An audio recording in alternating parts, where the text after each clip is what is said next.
Senhoras e senhores que nos acompanham aqui nos nossos canais de mídia da Equilíbrio em Consultoria, sejam todos e todas muito bem-vindos. Eu tenho o prazer de lhes trazer hoje o primeiro episódio da nossa nova série Diálogos em Prosa. Para aqueles que nos acompanham há mais tempo, nós tínhamos antigamente os Diálogos Equilibrium. A ideia é fazer uma continuidade, só que com uma conversa mais descontraída, onde a gente pode falar de temas muito sérios, mas em forma justamente de prosa e verso, como manda a cultura brasileira. Eu tenho uma grande satisfação de ter aqui hoje do meu lado o Almirante Olsen, comandante da Marinha do Brasil, abrindo essa nossa nova série. Antes de começarmos propriamente, eu faço sempre questão de ler o currículo dos nossos entrevistados para que nosso público, você que está nos assistindo, possa saber um pouco mais sobre quem estamos falando antes de entrarmos propriamente no tema que vai ser discutido. Então, Almirante de Esquadra Marco Sampaio Olsen. Egresso do Colégio Militar de Fortaleza, o Almirante de Esquadra Olsen ingressou na Marinha do Brasil em 1979, tendo sido declarado guarda-marinha em 14 de dezembro de 82, ao concluir o ciclo escolar da Escola Naval. Ao longo de sua carreira, comandou o navio varredor Atalaia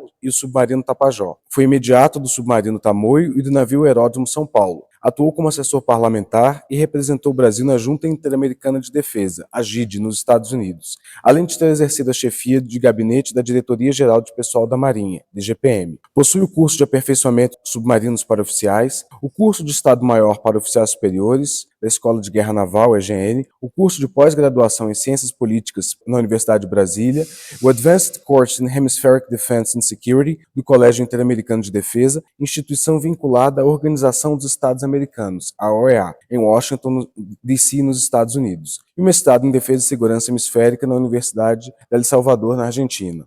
O Almirante Olsen foi promovido ao posto de contra-almirante em 25 de novembro de 2011, ocupou como oficial-general os cargos a seguir: diretor do Pessoal Civil da Marinha, comandante da Força de Submarinos, chefe do Estado-Maior do Comando de Operações Navais, diretor de Hidrografia e Navegação, diretor de Obras Civis da Marinha, diretor-geral de Desenvolvimento Nuclear e Tecnológico da Marinha e comandante de Operações Navais. Assumiu o comando da Marinha em 5 de janeiro de 2023. Então, como vocês podem ver, nosso entrevistado ele tem mais que propriedade para falar do domínio naval e de todos os acontecimentos que incorrem na cena externa nos dias de hoje. Eu gostaria apenas de lembrar a todos e todas que a Equilibrium é uma empresa que respeita a pluralidade do pensamento. Por definição, nós somos um think tank, um instituto que tem a pesquisa e a análise como cerne e como sua vocação, e que nós desenvolvemos análise de risco político baseado na ética de trabalho, justamente deixando espaço livre para manifestações. Precisamente por essa razão, os diálogos em prosa são espaços de liberdade de expressão, onde os participantes têm o livre direito de se expressarem. Ressaltamos que as opiniões dos nossos entrevistados são próprias e não representam necessariamente as opiniões da Equilíbrio. Assim sendo, sem mais delongas, Almirante, muito obrigado por ter aceitado dar essa entrevista para a gente, ainda mais estando aqui no Comando da Marinha em Brasília, com essa cena maravilhosa que acho que representa muito o nosso momento atual. Bom dia, professor. Uma satisfação ter a oportunidade e o privilégio de discutir assuntos relevantes relativos à Força Naval. Muito obrigado.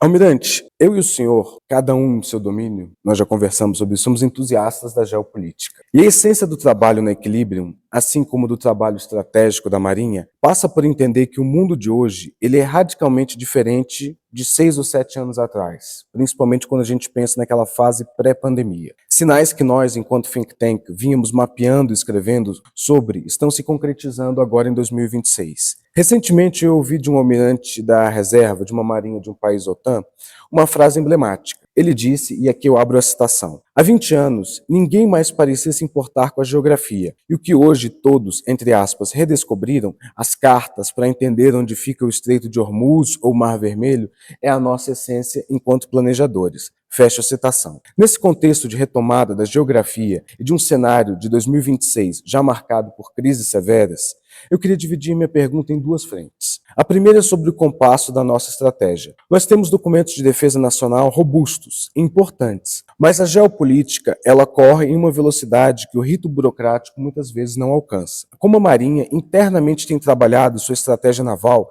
para que ela evolua em tempo real? Como os estudos de caso da nossa força estão atualizando a nossa estratégia nacional de defesa diante dessas mudanças tão bruscas? E a segunda frente é sobre a natureza do conflito. Nós estamos vendo o que alguns já chamam de guerra irregular no mar. No Estreito de Hormuz, por exemplo, o uso intensivo de drones e pequenas embarcações pelo Irã tem causado efeitos devastadores, tendo aquela que é considerada a segunda maior potência naval do globo e a maior detentora de porta-aviões, os Estados Unidos.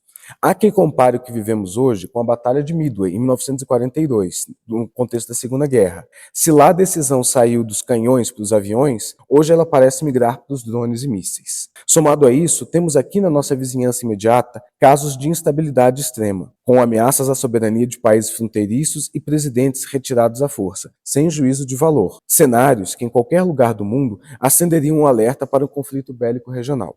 Diante desse furacão, se me permite essa expressão, ameaças vizinhas, guerra irregular por drones e a obsolescência de velhos paradigmas, como a Marinha do Brasil está se atualizando para garantir que não apenas saibamos onde estão os pontos sensíveis no mapa, mas que estejamos prontos para essa nova era da estratégia naval? Professor, a pergunta é complexa. A Marinha tem dedicado esforço dioturno em rever a sua concepção de emprego de maneira a estar alinhada à conjuntura interna e à conjuntura externa, respectivamente. O primeiro aspecto eu reputo relevante trabalharmos a mentalidade marítima. Ainda temos uma sociedade eminentemente voltada para o continente, o que, de certa forma, dificulta o trabalho que a Marinha desenvolve em termos de uma consciência situacional marítima que permita a percepção de ameaças e, consequentemente, a formação de uma mentalidade de defesa. Basta ver que, quando se fala em fronteiras, normalmente a sociedade elevada e os níveis decisórios do país, as fronteiras terrestres. Nós temos um programa, que eu reputo significativo, um programa de Estado, que trata das fronteiras marítimas. É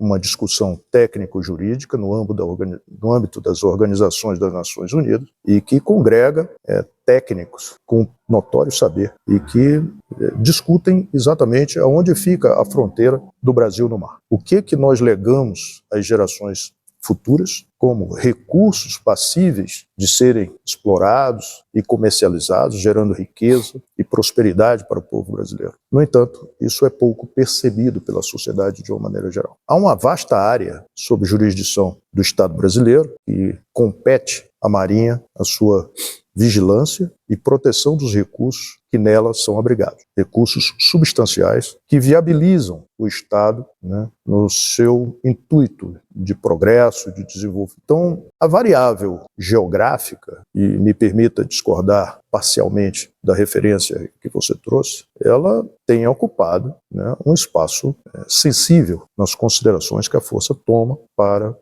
a sua concepção de emprego. Quando a Força dimensiona as capacidades a obter e a preservar, ela não faz distante de documentos condicionantes, a que o senhor se referiu inicialmente, uma Política Nacional de Defesa, a Estratégia Nacional de Defesa, depois passamos para o Plano Setorial de Defesa, que são documentos condicionantes que implicam o plano estratégico da Marinha, a estratégia marítima brasileira e, por fim, um plano de configuração de força. E é exatamente nesse plano de configuração de força em que nós dimensionamos os meios, resultado de lacunas de capacidade identificadas nessa sistemática. Então, é uma sistemática que foi trabalhada e amadurecida durante anos, em que trata o planejamento por capacidade e parte desde uma análise do ambiente, das ameaças, dentro de uma visão prospectiva, considera as diversas restrições, entre elas eu menciono a orçamentário e financeiro, que promovem e dão senso de urgência à recomposição do poder naval, em particular para a Marinha do Brasil. A componente geográfica, nós temos observado nos últimos conflitos, impacta substancialmente o Estado brasileiro. Perfeito. O senhor se referiu ao Estreito de Hormuz, e não podemos ficar insensíveis ao papel que os fertilizantes traz para um país que é importante no setor do agronegócio. 85% dos fertilizantes são importados e 99% desses fertilizantes chegam ao país através de rotas marítimas. O valor do mar é incontestável e passou a ter maior peso a partir da Convenção das Nações Unidas, na década de 80, que trouxe para o mar uma vinculação ao conceito de soberania. Antes, o mar nada mais era do que uma via de deslocamento de pessoas, de mercadoria. A partir da Convenção da Jamaica, passou a ter mar territorial, zona contígua, zona econômica exclusiva, plataforma continental. E aí eu volto novamente à questão da fronteira marítima. Não que o Brasil atue além da fronteira marítima, atua nas áreas de interesse do Estado. A Marinha permanece alinhada às relações internacionais, tem um papel indiscutível a atribuição da Marinha naquilo que é denominado diplomacia naval, mas nós consideramos substancialmente uma extensa área no entorno estratégico em que a Política Nacional de Defesa, a Estratégia Nacional de Defesa atribuem prioridade e a Marinha tem que corresponder a essa expectativa de atribuição e de emprego dos seus meios. Então, a Marinha trabalha, eu diria que diariamente, num esforço continuado de análise aprofundada do contexto internacional, em particular, pelo mar favorecer isso. O mar, mais do que separa, ele integra os países. E um recurso, esses abrigados em áreas sob jurisdição brasileira, eles, a partir do momento em que se tem a capacidade tecnológica de beneficiamento, ele gera riqueza através do comércio. E a Marinha tem, dentro do papel do Estado, um espectro de atividades sob sua responsabilidade bastante denso, não só relativos à defesa, mas relativo à segurança marítima, que envolve o tráfico marítimo, envolve busca e salvamento no mar, envolve prevenção da poluição hídrica, diplomacia naval, apoio às ações do Estado, uma demanda que tem crescido e de forma recorrente nos últimos anos, motivado muito certamente por esse processo de mudança climática e da ocorrência de eventos extremos. Perfeito. Bom, Almirante, muito obrigado depois dessa grande explanação sobre a geografia do mar. Eu quero falar um pouquinho então agora do Atlântico Sul como ponte, falar da atuação da Marinha propriamente. Avançando um pouco nessa nossa carta náutica, mas sem sair justamente do nosso entorno estratégico, eu quero trazer para cá o Golfo da Guiné. A nossa Política Nacional de Defesa, PND, atualizada agora no final de 2025, ela é muito clara ao colocar os países africanos do Atlântico Sul como uma prioridade absoluta para o Brasil. Mas para quem nos assiste, fica a dúvida, qual é, na prática, esse interesse prioritário que o Brasil tem por lá? É apenas segurança? Ou estamos falando de um destino comum entre as duas margens do oceano? Essa prioridade ela tem se materializado de forma muito concreta através das operações GNEX, que desde 2021 colocam nossos navios e marinheiros em contato direto com aquela realidade. Para mais no nosso trabalho de análise, observamos que essa presença brasileira exige de uma forma mais ampla um equilíbrio fino. De um lado, temos as opacas, e aqui para os nossos espectadores, sempre buscando ser o mais didático possível para o nosso público, as opacas ela é um fórum que reúne Brasil, Argentina, Uruguai e outros 21 países da costa africana. Ela foi criada pelas Nações Unidas na década de 1980 e o grande objetivo é garantir que o Atlântico Sul seja uma área livre de armas nucleares e, acima de tudo, livre de influências ou conflitos trazidos por potências que não pertencem à região. Voltando então, o equilíbrio fino. De um lado, nós temos as opacas, que buscam manter o Atlântico Sul como uma zona de cooperação livre de influências externas, e do outro lado, o G7++, FOG. Também buscando contextualizar, fazendo-se necessária essa explicação, o G7++ FOG é um grupo mais amplo internacional. Ele foi criado inicialmente pelas grandes economias do G7 para coordenar a segurança marítima específica no Golfo da Guiné. A diferença aqui é que o Brasil se senta à mesa com países como França, Estados Unidos, Reino Unido, membros permanentes do Conselho de Segurança das Nações Unidas, para discutir como combater a pirataria e o crime organizado naquela região específica do continente africano. Como o senhor no comando da força articula essas duas visões? Como ser um parceiro dos países africanos, como as opacas prega, e ao mesmo tempo atuar nesses fóruns internacionais sem perder a nossa autonomia? E pegando o gancho, se o senhor me permite, da recente presença do Papa Leão XIV, agora em abril último, pela região, que reforça a importância humanitária daquele pedaço específico do continente. Nós gostaríamos de saber a sua percepção sobre o outro lado. Nessas idas e vindas da GNEX, como os senhores que participaram das missões têm visto a evolução das marinhas africanas? Eles estão conseguindo, com apoio brasileiro, retomar o controle de seus mares contra a pirataria e a pesca ilegal, ou o desafio ainda é maior do que a nossa capacidade de treinamento momentâneo? Bem, O Atlântico Sul é uma área vasta. Entender como área prioritária de interesse traz desafios inerentes à própria condição do Atlântico Sul. Quando se fala em entorno estratégico, considera-se, né, desde a costa ocidental da África, a Antártica, o Caribe, né, que é uma área relativamente extensa para qualquer país que pretenda exercer algum grau de protagonismo nesse entorno. A estabilidade de países fronteiriços é condição para o desenvolvimento de um Estado. E aí é preciso entender os estados litorâneos da costa ocidental da África como países vizinhos. E aí, mais uma vez, eu volto à questão da percepção de uma visão mais voltada ao mar, o que é extremamente difícil para a comunicação, uma vez que aquilo que ocorre fora dos olhos nos exige um esforço adicional para sensibilizar a população e, portanto, a tomada de políticas públicas por parte do Estado que ampare essa visão. Mas a Marinha tem a perfeita noção da importância e da sensibilidade dessa região. A Marinha esforça-se por manter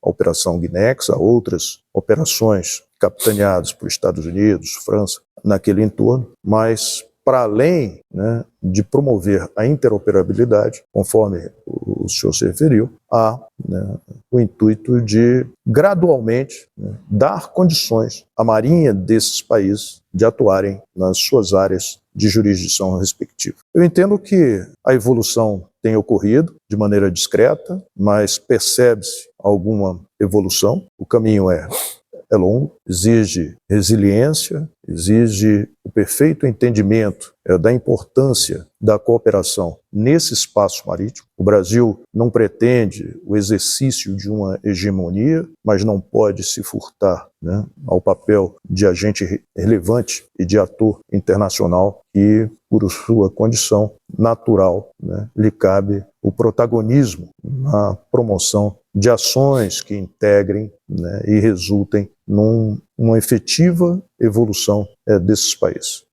A questão da pirataria, não só no combate em si, né, que já demonstra em relação à última década uma queda, mas há, sem dúvida, uma persistência nisso e que não cabe se descuidar, né, sob risco disso voltar aos níveis alarmantes da década anterior. E ainda se insere uma outra modalidade, como o sequestro de tripulantes, né, que vem somar um desafio maior, né, às forças que ali operam. Mas há uma preocupação do Brasil, há uma preocupação de países que de alguma maneira se sentem comprometidos com a região. Nós temos uma marinha de águas azuis, uma marinha que opera para além da área costeira, o que não é comum e que nos impõe desafios na medida das prioridades e daquilo que nós temos que manejar em termos de recursos, obtenção de capacidade e preservação. Mas a Marinha, alinhada sempre à política externa brasileira, né, não se descuida do amparo operacional a essas nações africanas. Perfeito. Quero mudar um pouco agora o foco, mas retomar um dos elementos que o senhor colocou na primeira intervenção que o senhor fez. Quero falar do desafio do orçamento e o futuro da esquadra.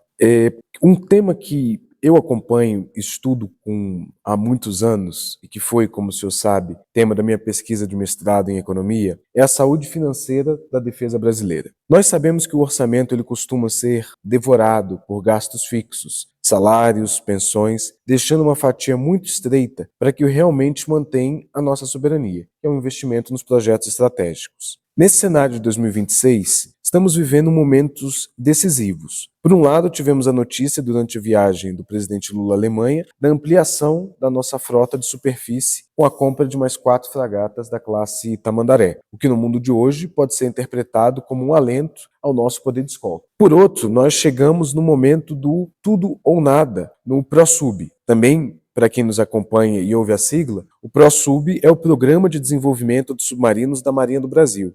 Ele é possivelmente o maior projeto tecnológico em andamento no Brasil hoje. O objetivo não é apenas construir embarcações, mas dominar a tecnologia para projetar e fabricar nossos próprios submarinos aqui no Brasil. Ele contempla 4 submarinos convencionais, que são os que usam propulsão diesel-elétrica, e o nosso grande objetivo estratégico, o primeiro submarino brasileiro com propulsão nuclear. Com a conclusão dos 4 submarinos convencionais em parceria parceria com a França, o grande salto é o nosso submarino de propulsão nuclear, o Álvaro Alberto. Sabemos que ele dará ao Brasil um peso geopolítico inédito nas Américas, mas o senhor tem alertado para o risco de paralisia por falta de aportes orçamentários constantes em algumas das intervenções que o senhor fez, por exemplo, na Comissão de Relações Exteriores e Defesa Nacional, da Câmara dos Deputados. Diante disso, eu queria que o senhor comentasse 2 pontos que geram muito debate dos diversos públicos: militares, acadêmicos, geopolíticos, industriais, públicos esses que trabalham com defesa. O primeiro é sobre o planejamento de longo prazo. Existe fôlego orçamentário para pensarmos em um 5º submarino convencional, ou o foco total agora deve ser o de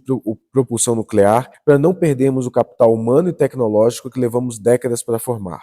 E o segundo ponto, almirante, é sobre as chamadas compras de oportunidade. Muitas vezes, para suprir lacunas urgentes, a Marinha acaba recorrendo e adquirindo meios usados, ou como se diz no jargão militar, de prateleira, que embora resolvam um problema imediato, acabam sobrecarregando a logística e saindo do planejamento estratégico original. Como se equilibra essa balança? Como se garante que a oportunidade de hoje não se torne o problema logístico de amanhã, prejudicando o desenvolvimento da nossa base industrial de defesa, a BID? Em boa medida, na minha percepção, o orçamento ele reflete uma incipiente mentalidade de defesa por parte da sociedade, por falta de uma clara percepção de ameaça. Há estímulos episódicos, mas que não pode ser compreendido como uma política de defesa ao longo de décadas que possa reverter o atual quadro material das forças. Em 1910, nós tínhamos a Segunda Marinha e hoje há um esforço da Força para termos o orçamento minimamente correspondente às necessidades urgentes que a Força Naval demanda para o cumprimento da sua missão constitucional e decorrente de lei complementar. Portanto, aquilo que eu reputo crítico no orçamento, ele vem da previsibilidade orçamentária, o que não permite uma otimização na gestão dos recursos. Se imaginarmos que a peça orçamentária muitas vezes não é aprovada pelo Congresso em tempo e a Força, como as demais pastas, tem que suportar as suas despesas com 1/12, 1/15, 1/18 do orçamento, né? Naturalmente que isso não contribui para a boa execução do planejamento orçamentário, né? Além de muitas vezes tornar-se incompatível com a execução orçamentária. Temos tido a sensibilidade do presidente da República com relação às questões de defesa, não de hoje, mas desde o início do governo, mas há outras variáveis que dificultam que isso tenha um resultado efetivo ao final e ao cabo do processo orçamentário e financeiro. Portanto, eu vejo que a ação da Força ela é limitada no contexto orçamentário e financeiro. É sabido que o orçamento oferece ao governo uma série de ferramentas que assegurem o cumprimento da lei de responsabilidade fiscal. E a frustração de receita, o eventual aumento de despesas do governo, aquilo que é classificado como gasto, nem sempre corresponde, em particular, à visão de investimentos. O que é exatamente você destinar recursos à defesa? Isso é custo, isso é investimento. A Força Naval ela é intensiva de mão de obra. Então, nos seus programas estratégicos, ela gera emprego, renda, arrecadação tributária, né? E isso contribui de forma interessante para o desenvolvimento do país, tanto no aspecto econômico quanto no aspecto social. Portanto, a Força procura balancear a sua obtenção de capacidade em programas estratégicos que privilegiem o conteúdo nacional, mas também não pode abdicar de compras de oportunidade. O Brasil tem nichos de competência, né, que devem ser explorados e protegidos, que permitem que a gente prossiga dentro de um desenvolvimento tecnológico, industrial, compatível com a estatura política e estratégica do país. O ProSub, em particular, a obtenção de um submarino com propulsão nuclear pode ser entendido como o ativo de defesa de maior valor.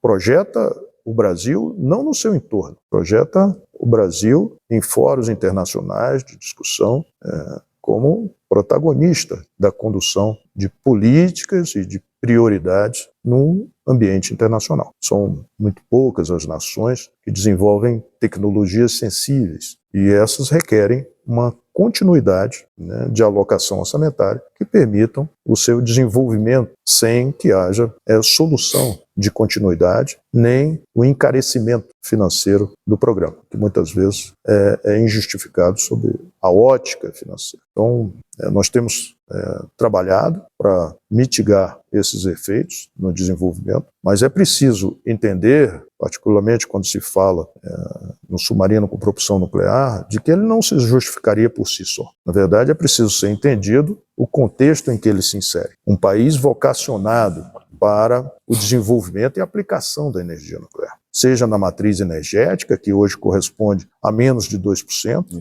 e uma política energética aponta como um percentual desejável de 11% a 12% da matriz energética como provida pela energia nuclear. Nós temos benefícios na medicina nuclear, na segurança alimentar, na segurança hídrica, os reatores modulares de pequeno porte. E o Brasil é um estado que possui significativas reservas de urânio, possui tecnologia para o enriquecimento do urânio. Então, é um setor que precisa de um olhar mais dedicado do Estado em promover o amparo, não só orçamentário, porque o submarino com propulsão nuclear, ele não é um programa, um projeto de engenharia, ele é um projeto de desenvolvimento, é de longo prazo de execução, é um projeto oneroso, é um projeto que incorpora riscos e que nos cabe o gerenciamento bastante apurado dessa sistemática. Então, na verdade,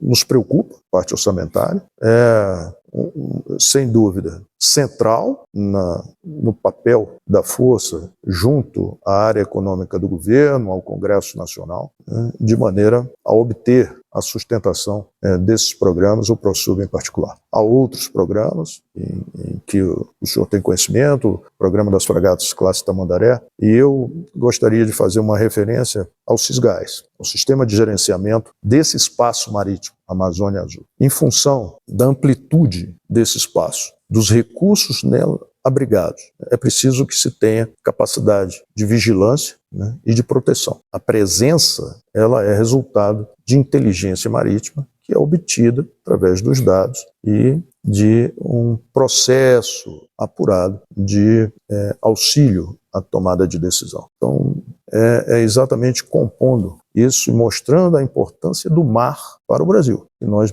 discutimos diuturnamente com o governo, né, que sejam alocados os recursos minimamente correspondentes a isso. Há também, e insisto, o aspecto social. Nós temos mais de 50% da população brasileira que reside numa faixa de 150 quilômetros do litoral e que tem as suas vidas vinculadas ao uso do mar. São comunidades de pesca, enfim, de maricultura, que dependem da sua subsistência de políticas que relacionem o uso do mar. Hoje, a Marinha trabalha com planejamento espacial marinho. De que maneira eu devo otimizar as diversas atividades marítimas de importância e de interesse do Estado para que otimize o uso, né, econômico e sustentável dessa área? Então, é relevante o problema que o senhor traz à discussão e nós não perdemos a percepção da centralidade do mar para o Estado brasileiro. 97% do nosso comércio exterior, né, 95% do petróleo, mais de 70% do gás natural, cabos submarinos que transportam 99% do tráfego de dados do país, portos, terminais, são infraestruturas, né, críticas que incorporam graus de vulnerabilidade, ameaça e que precisam ser percebidas pela população e pelas instâncias decisórias do Estado. É muito interessante o senhor trazer isso, fazendo um comentário aqui para quem nos assiste. São coisas que afetam o dia a dia do cidadão que as pessoas desconhecem justamente. Exato. Bom, Mirante, eu quero retomar um ponto que iniciamos na nossa primeira intervenção. A fragilidade do cenário externo e como a geografia tem ditado as regras. Nós temos visto no Oriente Médio que o conflito aéreo e o uso de mísseis mudaram o paradigma do combate naval. Para o Brasil, isso coloca os holofotes sobre o desenvolvimento do Mansu, um míssil antinavio, e as perspectivas para o nosso míssil de cruzeiro, que são vitais para a capacidade de dissuasão. Mas aqui entra uma questão de soberania de bastidores. O nosso trabalho de análise ele mostra que não basta ser dono do projeto, é preciso ter segurança sobre quem financia a produção. Um exemplo claro é a SEAT, uma empresa nacional de excelência, mas que hoje possui parte do capital vindo de um país que, apesar de ser um centro financeiro de cenário paradisíaco, está sendo um dos maiores alvos dos bombardeios no conflito atual no Oriente Médio. Como a Marinha equilibra essa equação tão delicada? A geopolítica recente provou que não podemos nos isolar, mas também mostrou que ser o dono de todos os passos da cadeia, inclusive do fluxo financeiro, é essencial. O senhor teme que a instabilidade física e financeira desses nossos parceiros internacionais possa comprometer a entrega ou evolução de mísseis como o Mansup? E mais, existe um plano para que o Brasil, em 2026, consiga nacionalizar não apenas a tecnologia, mas também a independência financeira de projetos estratégicos para que nós não fiquemos reféns de conflitos que ocorrem a milhares de quilômetros das nossas costas? Interessante a colocação. O Brasil tem nichos de competência. O desenvolvimento da tecnologia de mísseis é dominado por um universo bastante restrito de países, e o Brasil, a Marinha em particular, se lançou neste aspecto. A missão da Marinha prevê uma Marinha moderna, aprestada, motivada, com independência e autonomia tecnológica. Nós nos esforçamos para não concorrer com a indústria nacional, mas cooperar no desenvolvimento tecnológico, com inovação e com resiliência, usando de todas as ferramentas possíveis para aumentar o conteúdo nacional nos diversos projetos em desenvolvimento. O Ministério das Relações Exteriores insiste como antídoto à competitividade e o investimento em cooperação. Nós temos diversos parceiros, de alguma maneira, atenua uma deficiência, digamos, na autonomia tecnológica do Estado. E nós trabalhamos dessa maneira, sempre buscando naquilo que não é domínio do Estado. Transferência de tecnologia, e transferência de tecnologia não se entrega, se precisa buscar. Nós precisamos ter competência para transferência de tecnologia, para que ela seja efetiva. Se ela, muitas vezes, não corresponde, né, e resulta em déficit de transferência de conhecimento, isso se dá não por incapacidade na transmissão, mas de receber esse conhecimento. É preciso se buscar isso. Eu comentei em oportunidade anterior de que os projetos, os programas de defesa são programas de longo prazo de execução, são programas onerosos, são programas que trabalham na fronteira do conhecimento e, naturalmente, incorporam riscos que desafiam o empreendedorismo. E é preciso que haja a compreensão do Estado sobre essa peculiaridade naquilo que é material de defesa e que possa promover uma sinergia entre política pública, indústria, academia, que propicie, né, a entrega de resultados. Eu tenho uma leitura que, diante do contexto, né, é admirável como as nossas empresas, e particularmente aquelas estratégicas de defesa, né, conseguem espaço para se desenvolverem e se consolidarem no mercado nacional e particularmente no mercado internacional. Exige compra governamental para que o produto seja de alguma maneira certificado e alcance o mercado exterior. Então é preciso, como eu disse, um conjunto de medidas que estabeleça esse desenvolvimento, em particular do setor de defesa, da base industrial de defesa. Com relação ao Mansup, né, foi um desenvolvimento que teve início na Marinha, dentro da busca de provocar a absorção de novas tecnologias, foi ao mercado através de uma empresa, da SEAT, e depois, por uma condição de mercado, a SEAT teve uma parcela significativa nas suas ações adquiridas pela ED. Nós discutimos esse projeto, procuramos preservar a propriedade intelectual do míssil, o que não é suficiente, mas também nós não podíamos interromper o projeto. A composição de investimentos públicos-privados, ela é bem-vinda, né? Nós não podemos ter isso só no setor público, seria o ideal, mas se nós tomarmos os devidos cuidados, né, e também foge à força os instrumentos para evitar isso. O que nós não podemos é interromper um projeto que tem se mostrado exitoso, né? Já temos o Mansup basicamente entregue, deve ser entregue no ano que vem. Já se trabalha no Mansup estendido, no Mansup Ar, então, de maneira a criarmos uma família de mísseis. E eu insisto, não é uma tecnologia sensível, é um sistema de sistemas e que raros são os países que têm esse domínio. Se falarmos em termos de Europa, a gente percebe numa análise mais detida de que ali há um compartilhamento comum de partes de um produto por desenvolvimento de países, né, que tem valor agregado relevante e facilita isso.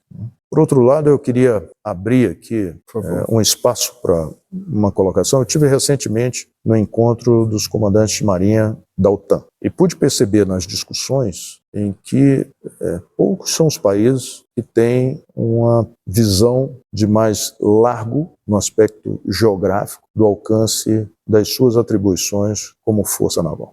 E havia a discussão do Báltico, havia a discussão do Mediterrâneo, do Indo-Pacífico, naquelas nações, né, que são detentoras daquele espaço, né, e dos seus investimentos. Então, se nós imaginarmos marinhas com uma pretensão oceânica, eu identificaria Inglaterra, França, Espanha, Portugal pelo seu DNA, mas no mais a visão é bastante curta. E nos impõe desafios tremendos. O Brasil não congrega uma organização. Ele tem que prover todos os seus elementos, né, de capacidade de defesa, né, em vários ambientes, dentro de um contexto de ameaça, né, multidimensional. Existe a guerra assimétrica, que o senhor se referiu anteriormente, mas a guerra tradicional, ela permanece vigente. Então, se nós tomarmos a competência das diversas forças, a Marinha do Brasil se destaca por aquilo que lhe recai aos ombros. Eu, de uma maneira geral, falei da defesa, falei da segurança marítima, falei do apoio à política externa, apoio às ações do Estado, mas veja, de uma maneira geral, a força, para além da defesa, a segurança marítima, é o serviço hidrográfico. Apoia as populações ribeirinhas, nas mais remotas localidades, com assistência hospitalar, cívico-social, ou seja, de alguma maneira exige da força um olhar sobre outros setores que não é parte das atribuições em outras marinhas. Então, estabelecermos correlações entre a Marinha do Brasil e as demais pesa sobre nós, né, um julgamento que pode deixar transparecer uma marinha de menor porte, o que absolutamente eu não posso concordar. Eu agradeço porque o senhor já fez a introdução para a próxima pergunta aqui, assim, onde eu quero falar um pouco das duas faces da segurança naval, águas doces e mar profundo. O que nós queremos tratar agora da segurança em um sentido mais amplo, olhando para o que chamamos não só apenas de ameaças assimétricas e forças irregulares, mas dessa componente tradicional. O século XXI mudou o peso desses temas na geopolítica. E aqui eu quero colocar esses dois cenários para o senhor.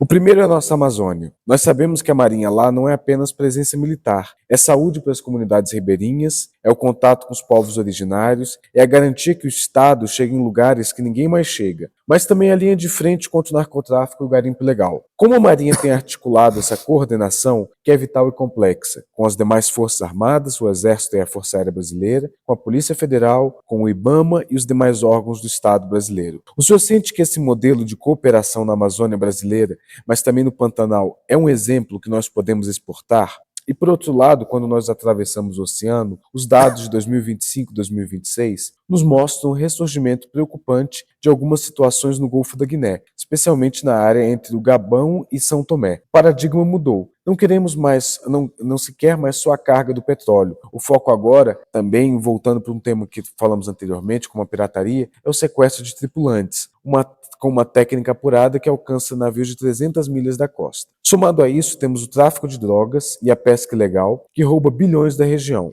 Diante dessa pirataria moderna, de todos esses contextos contextos e do ressurgimento de atores tradicionais, o senhor acredita que a Marinha do Brasil deve conduzir operações próprias em águas internacionais? E por isso que eu lhe agradeci o gancho que o senhor falou dessa nossa projeção, dessa capacidade de olhar além, que outras marinhas, inclusive de países OTAN, não possuem. Ou o nosso papel deve ser estritamente na cooperação e treinamento com marinhas locais? A atuação em ambiente ribeirinho, particularmente na Amazônia, ela, durante décadas, teve um entendimento de um papel coadjuvante da Marinha. Limitava-se à assistência médica, às ações cívico-sociais, fiscalização, inspeção, segurança, sinalização náutica, entendendo que ali o ambiente era mais próprio a uma ação da Força Terrestre. Isso mudou substancialmente. A Marinha passou a entender o seu papel naquela região e isso correspondeu a investimentos da Força, tanto aumentando a sua presença em pessoal, em meios, de maneira a absorver competências que lhe permitissem trabalhar nesse ambiente ribeirinho nas diversas vertentes de ameaça. Então, os crimes transnacionais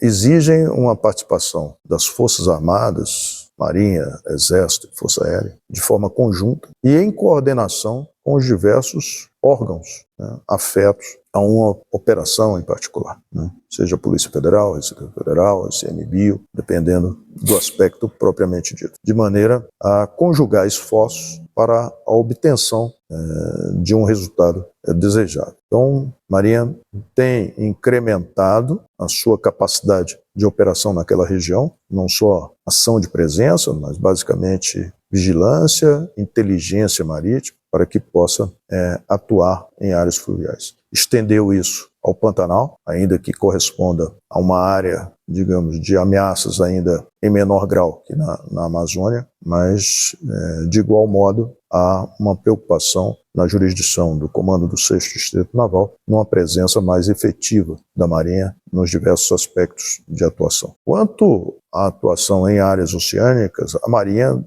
procura manter-se em condição de prontidão para operar em qualquer área de interesse do Estado. Operamos no Líbano, numa circunstância, e não podemos faltar numa eventual decisão do Estado brasileiro de empregar meios, naturalmente sob a égide da Organização das Nações Unidas, numa operação fora do seu entorno estratégico. Então, é nesse aspecto que nos impõe deter capacidade, não só de mobilidade, mas de permanência no ar. Então, nos impõe, por exemplo, eu preciso ter navios de apoio logístico, eu preciso ter navios, então, de reabastecimento, que deem essa condição de uma maior resiliência e que possa operar efetivamente com resultados em áreas fora do Atlântico Sul, que é a área prioritária de interesse dentro da sistemática de defesa do Brasil. E temos operado naturalmente em exercícios combinados com outra marinha e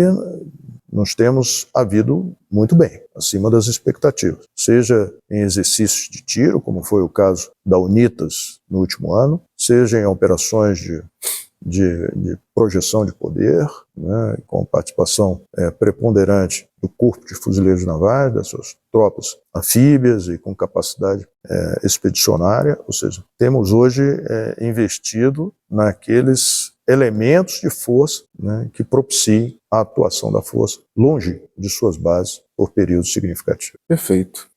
Já nos encaminhando para o final da nossa entrevista, temos só mais duas questões, mas uma bem breve que eu queria perguntar é como instituição de Estado o papel da força no ano eleitoral. Esse tema ele exige muita sobriedade e eu faço questão de fazer esse comentário para quem está nos assistindo. Deixamos claro, não se trata de qualquer juízo de valor, pois nosso foco é a análise institucional. Nós estamos em 2026, que é um ano de eleição no Brasil. E, infelizmente, a polarização ainda é um dado da realidade. É também um fato público que o país atravessou momentos de tensão institucional que levaram, inclusive, à detenção de militares de alta patente. Diante de todo esse cenário, temos observado um movimento muito nítido e vigoroso de volta aos quartéis, às bases navais e aos aeródromos, reafirmando o caráter de Estado das três Forças Armadas. Dentro dessa perspectiva, como a Marinha tem trabalhado internamente para atravessar este ano específico? Existe algum esforço de conscientização ou instruções normativas para o público da ativa no que diz respeito à neutralidade no processo eleitoral e ao uso ético das redes sociais? Em resumo, como a Força, enquanto instituição centenária, garante que o foco do homem e da mulher do mar permaneça na estratégia e na defesa, mantendo-se preservadas as paixões políticas que são um fenômeno natural que emerge em um ano de sufrágio universal? As Forças Armadas são instituições nacionais, permanentes e regulares. Eu entendo que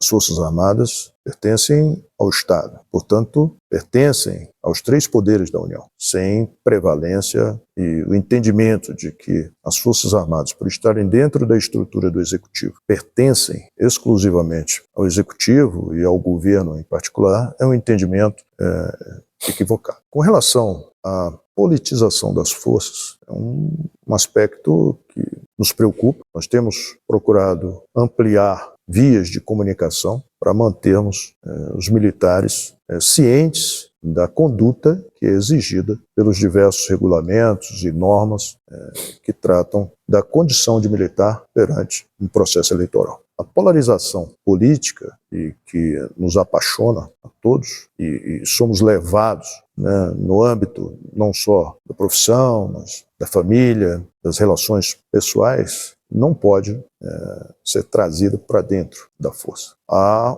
um esforço na ampliação dessa comunicação em função das circunstâncias e dos fatos ocorridos num passado recente. Eu não vejo a força nos militares da ativa engajados de maneira preocupante nisso. Naturalmente que os preocupa a questão política, porque é a condução do Estado brasileiro, né, e de como a força se insere dentro dessa concepção política, mas percebo uma força no seu efetivo dedicada às suas atribuições, que nos desafiam 24/7 e temos que nos debruçar sobre como otimizar processos e termos uma gestão eficiente da força que permita entregar à sociedade a contrapartida em serviços, né, que nos são impostos por força legal. Perfeito. E bom, Mirante, nós chegamos à nossa última pergunta desse nosso diálogo em prosa. Eu gostaria de olhar para o futuro através de uma lente que me é muito cara. Aqui quem fala é um oficial da reserva que não por acaso é sociólogo também. E as marinhas, por natureza, elas são forças de vanguarda. São desbravadoras, estão sempre à frente de seu tempo. O senhor mesmo comentou isso quando falou que tem que operar muitas das vezes na fronteira tecnológica. E a nossa marinha, sendo a força mais antiga do Brasil, ela carrega um ethos muito específico, a ideia clássica do oficial e do cavalheiro. E na nossa cena atual, com muito orgulho, também do oficial e da dama. A marinha também foi precursora no corpo feminino nas nossas forças armadas. O senhor já pontuou em outras ocasiões que a marinha tende a encolher em tamanho físico, muito por conta dos desafios orçamentários, também comentados na nossa entrevista de hoje, que discutimos aqui, mas também por conta do processo de transformação tecnológica. Com isso, existe um componente que é o verdadeiro leme de uma mudança mais ampla, a educação. No Brasil, abrindo uma conjuntura maior, sabemos que o sistema educacional é complexo, e peço licença para utilizar esse vocábulo especificamente na ausência de outro que evite juízo de valor. Antigamente, no tempo de Nelson ou Cochrane, trazendo para a nossa realidade, o marujo era muitas vezes recrutado sem qualquer qualificação. Até os guardas marinha, apesar de uma boa formação, aprendiam as coisas mesmo na marra. Hoje o cenário é o oposto. O meio militar, especialmente o naval, exige um investimento intelectual colossal. A Marinha tem parcerias brilhantes, como a que mantém, por exemplo, com a Universidade de São Paulo, a USP, e um programa robusto de envio de oficiais para aprimoramento no exterior. Tendo por base essas considerações, como a Marinha projeta o futuro da força através da educação? Como garantir que o investimento no capital humano acompanhe a sofisticação tecnológica dos nossos tempos? Em um mundo onde o drone e o algoritmo ganham espaço, como a Marinha trabalha para que o marinheiro e a marinheira e os oficiais, corpo masculino e feminino, continuem sendo o nosso maior ativo estratégico, mantendo a tradição da formação secular, mas com a mente pronta para a guerra e, de um modo mais geral, dos desafios do século XXI? As escolas de formação, capacitação, adestramento da Força são referências dentro desse complexo modelo educacional do Estado.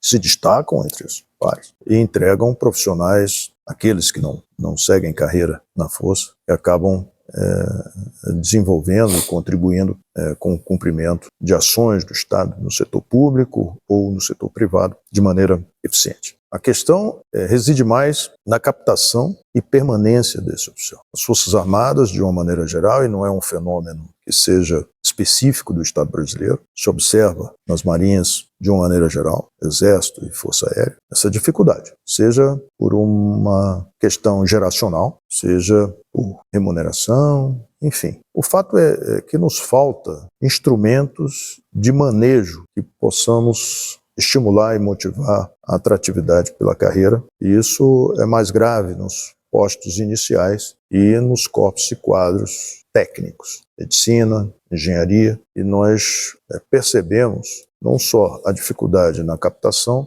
mas a evasão de valores e de cérebros que não é desejável, e nós precisamos buscar alternativas que mitiguem esse processo. A incorporação de novas tecnologias era um aspecto que me preocupava há 10 anos atrás. Mas o que se observa é que as novas gerações já vêm com aptidão para absorver esse conhecimento. E nós podemos observar isso quando nós recebemos meios por essas compras de oportunidade. Eu me refiro agora à aquisição do Oiapoque, um navio novo, um navio com sistemas e modos de propulsão que nós não estamos habituados aqui no Brasil. E a nossa tripulação foi um grupo em setembro do ano passado, depois em novembro, agora em abril o último grupo. Nós já temos plenas condições de operar o navio. E um outro exemplo concreto a que eu me refiro é o próprio ProSub. Pela primeira vez nós tivemos a construção de meio no Brasil, se passa com as fragatas de igual modo, em que não havia uma tripulação para nos passar isso. Foi um meio que foi construído e a tripulação entrou num submarino. Nós tivemos que incorporar tecnologias e, digamos, iniciar um processo de capacitação e operação desses equipamentos que absorvem essas. E não é importante só operar, é preciso que o meio passe por um processo de avaliação operacional, onde o operador entende não só o limite do equipamento com que ele opera, mas também não pode operar com capacidade ociosa. Ele tem que usar o equipamento no limite da sua possibilidade. E isso, a Marinha adequou-se a isso, com o uso exaustivo de simuladores, né, em que a tripulação, ao navio ser passado para a Marinha, depois de lançado e iniciado os testes atracados e no mar, uma tripulação que corresponde e supera as expectativas. Então, da mesma maneira que essa geração busca caminhos que afastam da carreira militar, por outro lado, aqueles que se identificam com a carreira militar, eles desenvolvem com muito mais facilidade do que eu pude observar em gerações anteriores a sua relação com a máquina que incorpora essas tecnologias. Enfim, nós precisamos de meios que a Força possa manejar para estimular a obtenção e a permanência do pessoal na Força. Então é um exercício incansável de gestão de pessoal, que não é simples. Para quem não tem um emprego, tem uma carreira, então impacta substancialmente quando nós temos toda a estrutura da carreira organizada, né, com interstícios e de maneira a mobiliar as diversas organizações militares em terra e no mar, nos 3 ambientes, né, mar, terra e ar, né, como a Marinha opera e exerce a sua atribuição, né, de força naval. Perfeito.